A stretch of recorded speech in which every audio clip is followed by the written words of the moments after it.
Nainggit si Mylene kay Ninita. Dahil si Ninita nasa Lasal na. Wow, Ninita, level up na nasa Lasal na ang isa sa mga sikat na paaralan. Jan Stock Vlog ang inyong lingkod, magbigay ulit ng reaction video. Panoorin po ang kabuuan sa vlog ni Tito Herns at pasubscribe na din sa kanyang channel. Thank you po ng marami. Ang ganda ng samahan ng tatlo, ang Tres Marias, at saludo talaga ako kay Sinea at Mylene dahil yunaunawa nila ang kahinaan ni Nanita. Talagang napaka-supportive sila kay Nanita sa lahat ng bagay.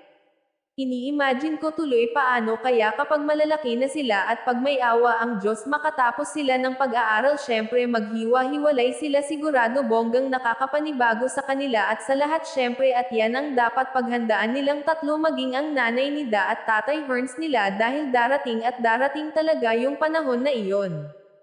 Kita ang improvement ni Nanita, biruin nyo, ginagawa ni na Ma'am Nida lahat ng paraan para mapabuti si Nanita. Bukod sa tutok siya kapag nasa bahay sila, pinasok pa sa Lasal para mag-aral, magbasa 1 oras kada araw, kaya pwede nilang hintayin kapag hinatid, at ayan, inaya nila ang tatay nila mag-mall bago umuwi.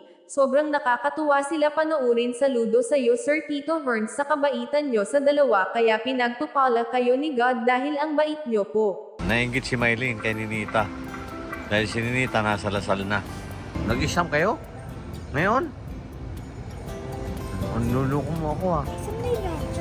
Oo, nakapasa ka. Ha? Magaling si Ninita. Ha? Oo, maganda talaga ni Ninita oh. Peace.